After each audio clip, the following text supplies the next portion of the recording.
Қайырлы күн, қалдарыңыз қалай? Күзде 5-ші күнгі сабаққа келіп жеттік.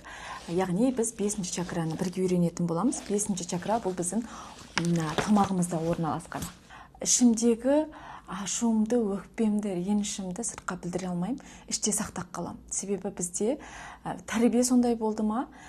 Көптеген осы Шинжанда тұратын қазақтарда осы 5-ші чакра 100% жабық болмаса да, бір 80% жабық болады.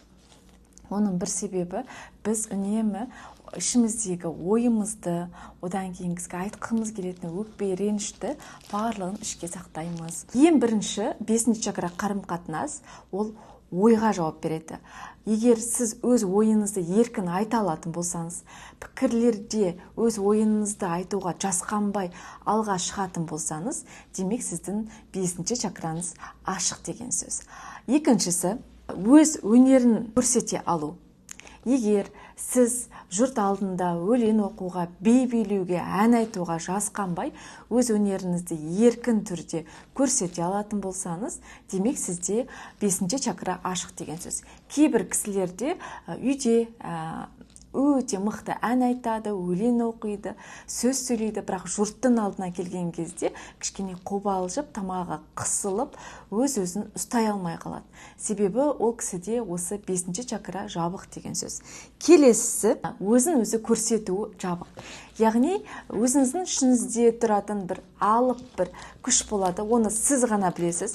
Өзіңіздің артықшылықтарыңызды көрсетуге қысылмай, өзіңіздің ойларыңызды білдіруге, әсіресе мына ішкі жан дүниесін ашып көрсетуге қысылмайтын жандардың 5-ші чакрасы ашық деген сөз. Ал егер керісінше сезімдері мен тілектеріне сыртқа айтуға жасқанатын болса, кішкене барлығын ішке сақтайтын болса, демек ол кісілерде 5-ші чакра жабық деген сөз. Келесі кезекте ерік жігер. Қандай да бір ортада ерік жігерлері мықты, сөздерін нық сенімен айта алатын, жасқанып қалмайтын, елдің артында тұрып сөйлемей, жігітше дейді ғой қазақта. Жігітше ол ер адамға да, әйел адамға да қатысты өз ұстанымдарына берік, әділдік үшін шырылдайтын жандарда бұл чакра ашық.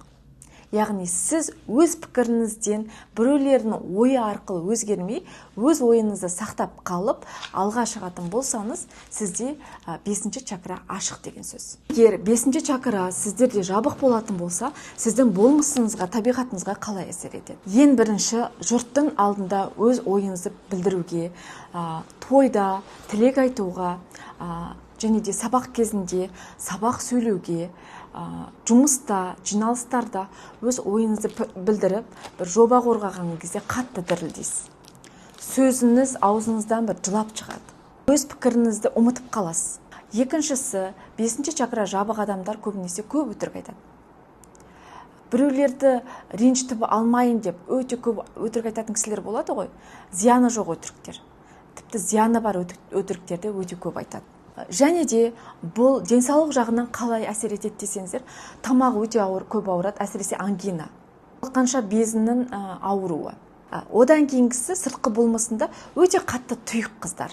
Тым көп сөйлеп кететін кісілерде де бұл байқалады. Себебі өзінің ішкі дауысын ести алмай, сыртқа жеткізе алмай, тым көп сөйлеп кетеді. Қазақта бар ғой, қырт деп. Яғни тым қырт болып кетеді. Яғни біз бүгінгі күнге дейін 5 чакраға келдік. Көбілеріңіз айтып жатыр, менде 2-ші, арай, менде барлық чакра жабық қой деп. Бірақ сіздерге 1-ші чакрадан бастап айтқан кезде себептерін айтып жаттым ғой. Ода 100% жабық болу мүмкін емес. Әрбір чакрадан бір 80% жабық болу мүмкін, бірақ 20% ашық болу мүмкін. Енді сіздер қазірден бастап білесіздер чакралардың қандай қызмет атқаратынын, сізде осылардың қайсысы болатын болса, біз ақырын соны рас деңгейінде оны өзгертеміз. Рас бұл ағылшын тілінен аударғанда Reticular Activating System деген бұл мидағы бізде теңгерім бар. Сөзбен айтқан кезде фильтр дейді. Фильтрдің қазақша мағынасын сүзгі.